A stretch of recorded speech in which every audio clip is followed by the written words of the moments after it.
All right, now we're on to the big guns, the deadlift. Now the kettlebell deadlift is one of the best ways to teach a new client how to deadlift correctly, then progress them to the barbell. It allows you to get nice and close to the weight. You can hold it in the center.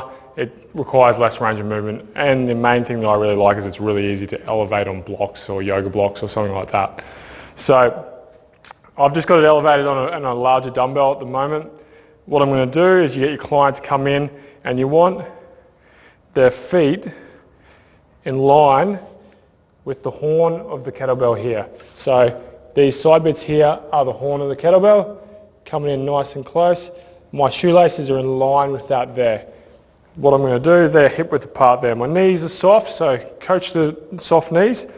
Then I'm trying to screw my feet into the ground, or another cue I'll use is pretend that there's an A3 piece of paper in your feet and you're trying to rip it apart. Okay? Some other guys talk about trying to pull their arches off the ground and stuff like that.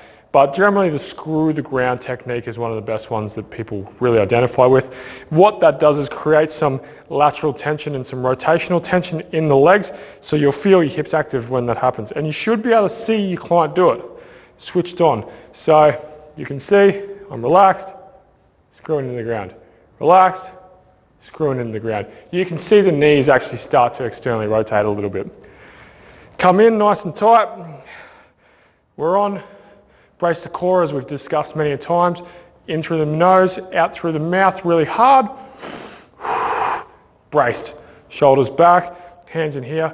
Then we're going to do essentially what we did with the dowel is we're going to push our hips back, coming down into the kettlebell, set up there. So what you can do is you can get them to do an isometric contraction here by setting their lats on, bracing everything on nice and strong, chin tuck position, everything strong, back strong, and then what you can do is just get them to stand up whilst maintaining that posture without loading it yet. That's a good way to get them used to getting in the posture. And you could mix up that isometric contraction from 10, 20, 30 seconds. Really teach them the posture first before you load it. Then again, set it up. Everything's braced here, nice and controlled. And we're down, grabbing the kettlebell handles, chin tuck, lats get locked on, so you contract them and you pretend like you're trying to bend the kettlebell in half like this. All my feet are screwed in the ground, my core's on, and then chin tuck position, drive through the hips to stand tall. And then same way back down, nice and controlled, everything's braced, bending from the hips, and then standing up. That down phase is very important. A lot of clients will forget it, so you need to make sure that you keep reminding them of that, because they'll come down, they'll stand tall, and then they'll come down flexed. Okay, so you need to coach that top-down posture as well, like the RDL or the Romanian deadlift.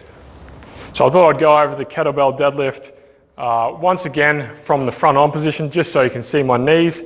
So I come in, horns are in line with my shoelaces. You'll see me rip the floor apart, so you can actually see that movement there. Glutes are on. I'm nice and tall, shoulders back, come down, flexing from the hips, my back stays straight.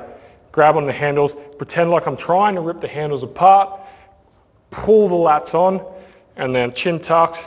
And then one of the cues that really seems to work with people is pretend like you're locking your body in and you're pushing the world away, or leg pressing the world away, rather than pulling the weight up. It seems to work better for some reason.